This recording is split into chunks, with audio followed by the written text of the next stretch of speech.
नमस्कार विद्यार्थियों, आज क्लास 12 साइंस का सब्जेक्ट केमिस्ट्री का सेकेंड चैप्टर विलीनियर सॉल्यूशन, इसका भाग 5 पढ़ेंगे। इसके बारे में अपन आज जानकारी प्राप्त करेंगे। देखते हैं इसमें आगे जो दिया हुआ है टॉपिक वो समझते हैं जो इसमें बताया गया है।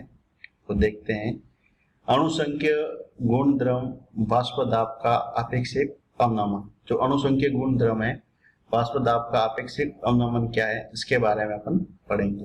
इसके बारे में देखते हैं। पहले अपन पढ़ते हैं इसमें अणुसंख्य गुण द्रव क्या होते हैं, इसके बारे में समझेंगे। देखते हैं इसमें आगे, किसी विलयन के वे भौतिक गुण, यानी कोई भी विलयन है उसके ऐसे भौतिक गुण जो इकाई आयतन में उपस्थित विलय यानी सॉल्यूट के कणों की संख्या पर निर्भर करते हैं, न कि उनकी प्रकृति पर। उन्हें अणुसंख्य गुण द्रव कहते हैं।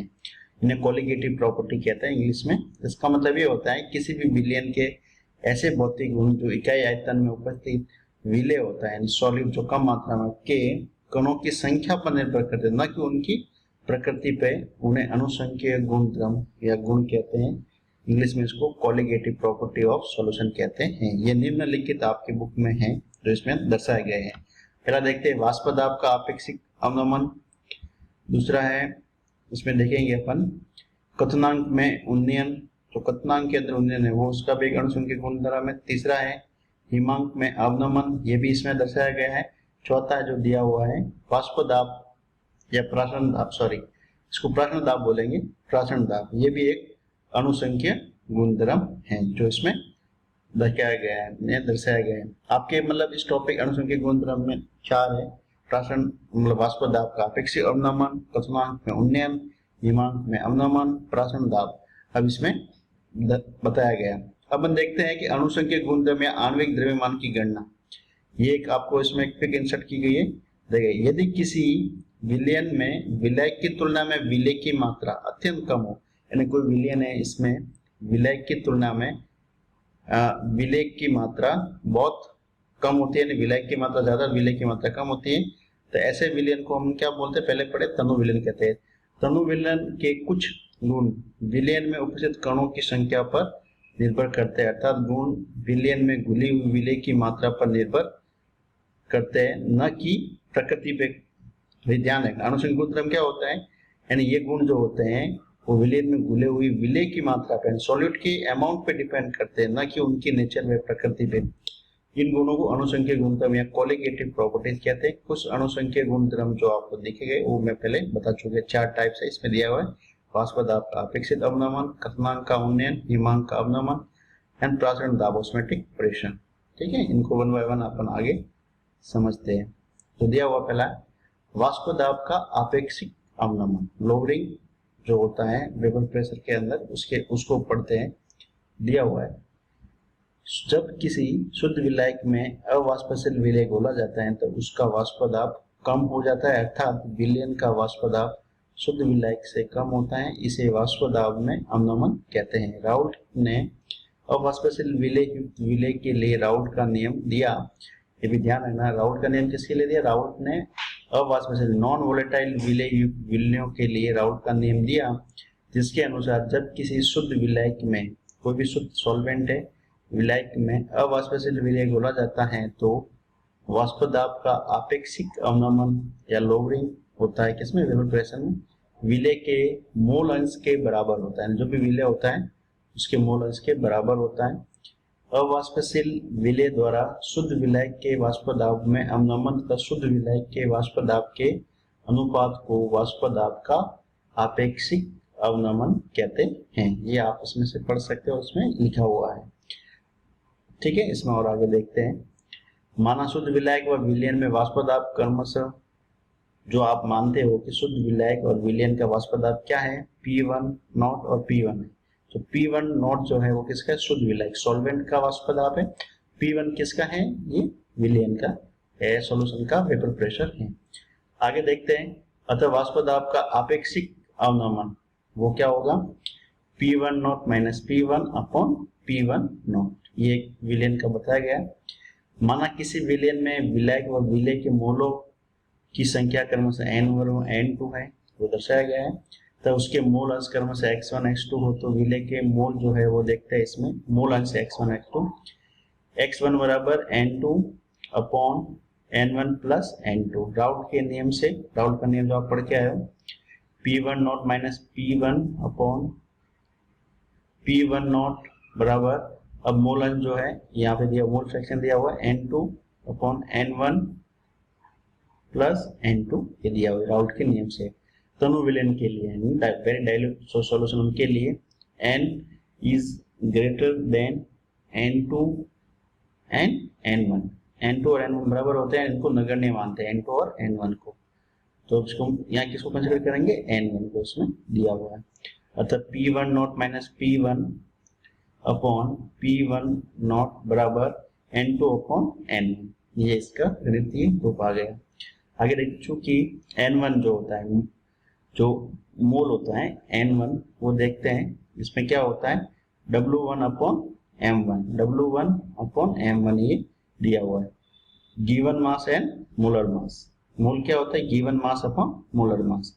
फिर n2 वही W2 गिवन मास है, और जो m2 है वो मोलर मास है अपॉन, तो n2 एंड दूसरा जो मोल है, दूसरे विलेन का मोल है, उसमें बराबर n2 बराबर W2 अपॉन m2 उसमें दर्शाया गया है। अतः ये इसमें मान रखेंगे P1 not minus P1 upon P1 not बराबर W2 into m1 upon W1 into m2, ये इसका गणितीय रूप आ गया, तो इसमें दर्शाया गया है। यहाँ पे इसका वाष्पदाब का आपेक्षिक अवनमन क्या होता है, उसको और सरल रूप से, जो नहीं आपके लेवल पे समझ में आ जाए, वो इसके अंदर समझाया गया है। राउल के नियम से अवाष्पशील ठोस पदार्थों के लिए विलेन का आपेक्षिक अवनमन विलेय की मोल भिन्न के बराबर होता है, ये आप जानते हो। ये एक सरल और भी बताया गया, दोनों मेथड से आप जो मेथड अच्छा लगे आप उसमें पढ़ सकते हो। तो यहाँ पे देखो, अपन वहाँ P1 मान देते हैं, यहाँ शुद्ध विलायक जो है उसका क्या है, Pa not minus Pa upon Pa not, ये बराबर किसके होता है, x भी एक विलेय की मोल फ्रैक्शन या मोल भिन्न है। फिर वही Pa minus Pa upon Pa not, ये अपेक्षित दाब का अवनमन। अपेक्षित वाष्प दाब का मान विलेय तथा विलायक के मोलों की अपेक्षित संख्या पर निर्भर करता है, ये ध्यान रखना, मोलों की संख्या पर निर्भर करता, न कि उनकी प्रकृति पे निर्भर करता है। और इसी रूप में ये पूरा गणितीय रूप इधर आपको समझाया गया है, यानी विलेन में विलेय के अपेक्षित अवनमन के लिए अनुपात ज्ञात करना, determination of molar mass of solute by relative lowering of vapour pressure of solution, इसमें ये आपको पूरा समझाया गया है। विलेय के ज्ञात बार WB को, देखो ये विलेय इनको सॉल्यूट है, वो ज्ञात बार है, गिवन मास है, WB माना है, जो आपने यहाँ भी माना था।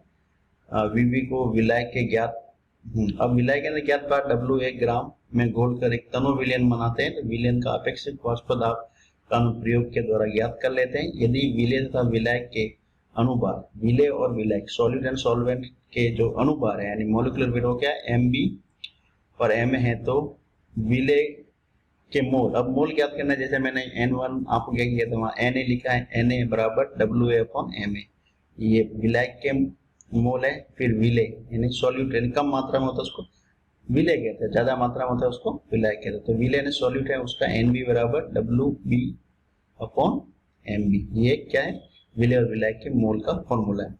तो फिर विलेय के मोल है, मोल फ्रैक्शन XB बराबर NB पर Na प्लस NB बराबर, अब NB और Na और NB का मान रखते हैं, तो इसके अनुसार यहाँ से मान रख दो, VB अपॉन MB अपॉन फिर VA upon MA plus VB upon MBA रखा हुआ है।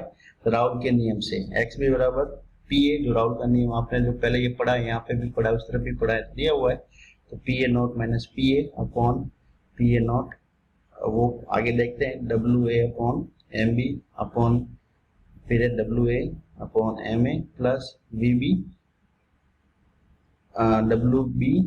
VB नहीं, WB अपॉन MB बराबर क्या होता है, PA not A minus PA upon PA not, ये इसके एक क्या है, गणितीय रूप आ गया, यानी किसके, राउल के नियम से। तनु विलयनों के लिए अभी मैंने बताया VB upon MB lesser than किससे होता है, VA अपॉन MA के WA अपॉन MA से कम होता है, कौन, VB अपॉन MB, कौन ज्यादा होता है, W A upon M A, अर्थात उपयुक्त समीकरण के लिए हर में यानी इसके हर में W B upon M B को नगण्य मान सकते हैं। तो क्या हो गया, W B upon M B upon B A upon M A बराबर P A not minus P A upon P A not जो है ये दिया हुआ है। ये गणितीय रूप से आप उसको जो सब कुछ दिया हुआ इसमें आपको हिंदी में लिखा हो समझ सकते हैं।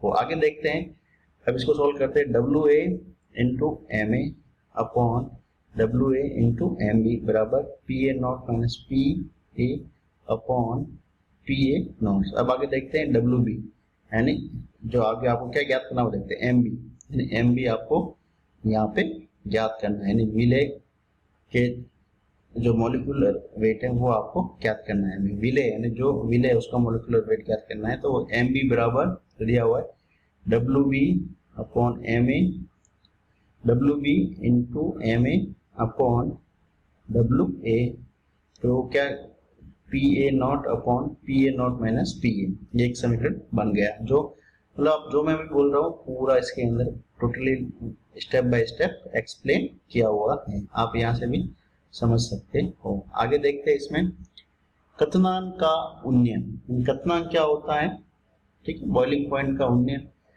उसके बारे में अपन समझते हैं। जो इसमें दिया हुआ है वो देखते हैं। वह ताप जिस पर किसी द्रव का वाष्प दाब वायुमंडलीय दाब के बराबर हो जाता है उस ताप को द्रव का क्वथनांक कहते हैं। आगे देखते हैं एक वायुमंडलीय दाब यानी एटीएम या 1.013 बार, यानी ये एक इसका प्रेशर का मात्रक बार पर शुद्ध जल का क्वथनांक यानी बॉइलिंग पॉइंट 373.15 केल्विन होता है। आगे देखते हैं विलयन का क्वथनांक शुद्ध विलायक से अधिक होता है। कोई भी विलयन है उसका जो बॉइलिंग पॉइंट होता है शुद्ध विलायक से अधिक होता है, क्यों, इसके बारे में अपन देखते हैं। विलयन का क्वथनांक शुद्ध विलायक से अधिक होता है, क्यों, उसके बारे में देखते हैं। जब किसी शुद्ध विलायक में अवाष्पशील यानी जो अवाष्पशील विलय यानी सॉलिड घोला जाता है तो इसका वाष्प दाब कम हो जाता है, तो विलयन का वाष्प दाब शुद्ध विलायक से कम हो जाता है। विलयन के वाष्प दाब के वायुमंडलीय दाब के बराबर रखने के लिए विलयन को और अधिक गर्म करना पड़ता है, ये इसमें दिया गया है। अब देखते हैं इसमें आगे, अतः विलयन का क्वथनांक जो विलयन का क्वथनांक शुद्ध विलायक क्वथनांक से अधिक होता है इसे क्वथनांक में उन्नयन यानी एलिवेशन इन बॉइलिंग पॉइंट कहते हैं। आगे देखते हैं, माना शुद्ध विलायक प्योर सॉल्वेंट तथा सॉल्यूशन के जो बॉइलिंग पॉइंट क्वथनांक टीबी नॉट और टीबी है तो क्वथनांक में उन्नयन ये होगा डेल उन्नयन जो डिफरेंस है डेल टीबी बराबर टीबी नॉट माइनस टीबी, ये इस फॉर्मूले से आया है। अब आगे देखते हैं क्वथनांक का उन्नयन है उसको और जो आपकी टेक्स्ट बुक में भी दिया हुआ उसके बारे में वहां से समझते हैं। कक्षा जो आपने 11 में 5 चैप्टर में जानते हैं कि द्रव का ताप बढ़ने पर वाष्प दाब बढ़ता है, यह उस ताप पर उबलता है जिस ताप पर उसका वाष्प दाब वायुमंडलीय दाब के बराबर हो जाता है। उदाहरण के लिए जल 373.15 केल्विन 100 डिग्री सेल्सियस पर उबलता है, क्योंकि इस ताप पर जल का वाष्प दाब 1.013 बार यानी एक वायुमंडल के बराबर होता है। हमने पिछले खंड में जाना कि पहले आप पढ़ा है कि अवाष्पशील विलय की उपस्थिति से विलायक का वाष्प दाब कम हो जाता है। तो चित्र 2.7 का शुद्ध विलायक तथा विलयन के वाष्प दाब का ताप के साथ परिवर्तन प्रदर्शित करता है। उदाहरण के लिए सुक्रोज के जलीय विलयन का वाष्प दाब 373.15 केल्विन पर 1.013 बार से कम होता है। इस प्रकार हम देखते हैं कि इस प्रकार विलयन को उबालने के लिए ताप को शुद्ध विलायक के क्वथनांक से अधिक बढ़ाकर विलयन का वाष्प दाब 1.03 बार तक बढ़ाना पड़ेगा। तक किसी विलयन का क्वथनांक शुद्ध विलायक जिसमें विलयन बनाया गया के क्वथनांक से हमेशा अधिक होता है, जैसा कि चित्र 2.7 में दिखाया गया है। वाष्प दाब के अनुमान के समान ही क्वथनांक का उन्नयन भी विलय के अणुओं की संख्या पर निर्भर करता है, न कि उसकी प्रकृति पे करता है। एक मोल सुक्रोज का 1000 ग्राम जल में विलयन एक वायुमंडलीय दाब पर यानी 373.52 केल्विन पर उबलता है। यदि टीबी शुद्ध विलायक का क्वथनांक है तो टीबी नॉट वो किसका है, शुद्ध विलायक का क्वथनांक है। टीबी विलयन का क्वथनांक है तो डेल टीबी बराबर टीबी माइनस टीबी नोट को क्वथनांक का उन्नयन कहा जाता है। प्रयोग दर्शाते हैं कि तनु विलयन